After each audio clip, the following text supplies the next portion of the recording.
ආයිබෝන් සීලමු දෙනාට අපි අද ඇවිල්ලා සිටින්නේ කඩවත නගරයටයි සිංහල අලුත් අවුරුද්ද සැමරීමට ජනතාවගේ ඇති උනන්දුව දැක බලා ගැනීමටයි හෙට පූර්ව භාග 9:32ට සිංහල අලුත් අවුරුද්ද උදා වෙනවා.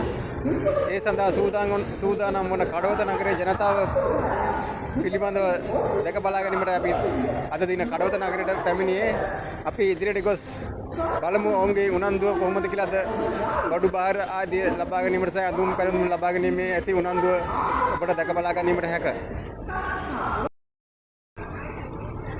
ඉතින් උදා වන සිංහල අලුත් අවුරුද්ද සැමරීමට මුළු රටම සූදානම්.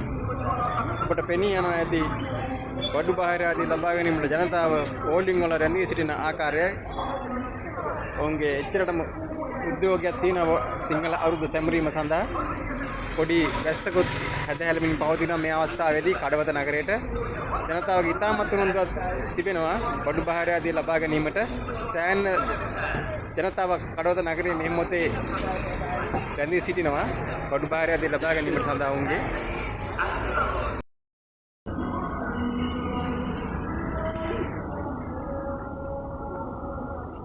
දැන් කඩවත නගරයට වැස්ස පහව ගොස් දැඩි අවු රස්මියක් පතිත වෙන අවස්ථාවක්. ජනතාවගේ උද්‍යෝගී ඉතාමත් වැඩි බවක් අපිට පෙනී යනවා බඩු බාහිර ආදී ලබා ගැනීමට. ඒට අපේ සිංහල අලුත් අවුරුද්ද සැමරීම සඳහා ඉතාමත් උනන්දුවක් තිබෙනවා වුන්ගේ. හෙට පූර්ව භාග 9:42ට සිංහල අලුත් අවුරුද්ද උදා වෙනවා. කඩවත නගරයේ ජනයාගෙන් පිරී ඉතිරි ගොස් තියෙන බව දැන් අපිට පෙනී යනවා. බඩු බාහිර ආදී නගරේ යාමට සවස් භාගය වෙන තුරු තවත් ජනතාව කඩවත නගරයට ගොඩාක් රැස්වීගේ අපිට සිදෙනවා.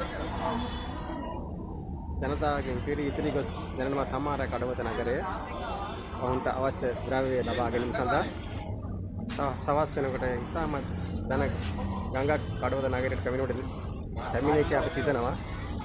දැනටමත් විශාල පිරිසක් කඩවත නගරයේ සිටින බව අපිට පේනවා. හෙටින් උදා වන සිංහල අලුත් අවුරුද්ද මුළු ලෝකයටම සුවදායක සිංහල අවුරුද්ද බවට පත් කරගනිමු. අද අපි රැඳී සිටින්නේ කඩවත නගරයේ.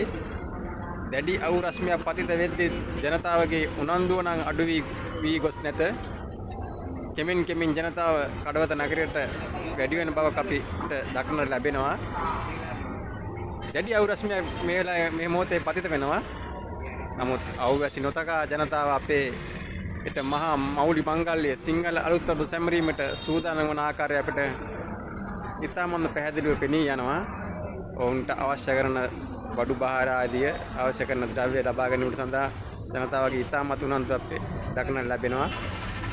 ඔබට පෙනී යනවා ඇති ජනතාව කෙමින් කෙමින් කඩවත නගරයට ඇදෙන ආකාරය. හෙළේ මහා මංගල්‍ය සිංහල සහ දෙමළ අලුත් අවුරුද්ද හෙට පූර්ව භාග 9:32ට උදා වනු ඇත. එය සැමරීමට මුළු රටම දැන් සූදානම් වන බව අපිට පෙනී යනවා. සිංහල ජනතාවගේ මහා මංගල්‍ය මෙය කිව්වත නිවැරදි. අපේ සංස්කෘතිය රැකගෙන අපේ දේ රැකගෙන රැක ගන්න තියෙන එකම චාරිත්‍රයයි සිංහල අලුත් අවුරුද්ද. අපේ අවුරුද්ද සාමයේ සතුටින් සමරමු කියයි අපේ අදිෂ්ඨානය.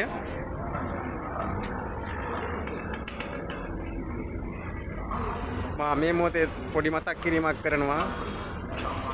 ගිනිකෙලි පත්තු කිරීමේදී කුඩා දරුවන්ට ගිනිකෙලි නොදීමෙන් වළකින්න කියා ඉල්ලා සිටිනවා. ඔවුන්ට නිලාකුරු පත්තු කිරීමට දුන්නොත් තමයි හොඳයි කියලා මම හිතන්නේ. නිලාකුරු පත්තු කරත් අත ඈතින් තියා පත්තු කරන්න කියලා දරුවන්ගෙන් ඉල්ලා සිටිනවා. නැත්නම් මූණ ලං කරගෙන පත්තු කරොත් නිලාකුර මූණ ළඟට අරගෙන පත්තු කරොත් ගින්දර වගේ මූණට විස වෙන්න පුළුවන්. ඒක නිසා කුඩා දරුවන් නිලා පත්තු කරද්දී අත ඈතින් කොට ගිනි දල්වන්න. නිලාකුර වගේ ශරීරයට ලං කර නොගන්න. එතකොට එහෙන් විසිවෙන ගිනි දැල් ඔබගේ මූණට ඇස්වලට විසීමට පුළුවන්. ඒ නිසා කුඩා දරුවන් ඉතාමත් සැලකිලිමත් විය යුතුයි. වැඩිහිටියනුත් ඒ ගැන සැලකිලිමත් විය යුතුයි. කුඩා දරුවන්ට නිලාකුරු පත්තු කරන්න දෙනවා නම් ප්‍රතිඥා ආස්කුරු වගේ දේවල් කුඩා දරුවන්ට දීමෙන් වළකින්න කියලා තිල්ලා සිටිනවා. ඒ ඉත අවදානම් සිංහල අවුරුද්ද අපි සතුටින් සමරන්නයි ඕනේ. කුඩා දරුවෙකුට අනුතරක් වූවොත් ගිනිකිලි පත්තු කරලා අපිට ඒ සතුට නැති වී යනවා. එම නිසා එය වගකීම වැඩිහිටියන් අනිවාර්යෙන් සැලකිලිමත් වන්න. එහෙනම් අපි කඩවත නගරින් සමුගන්නයි සූදානම් වන්නේ.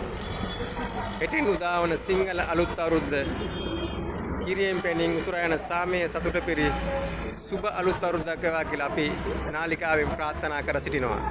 සියලුම දෙනාට සම්මා සම්බුදු සරණයි.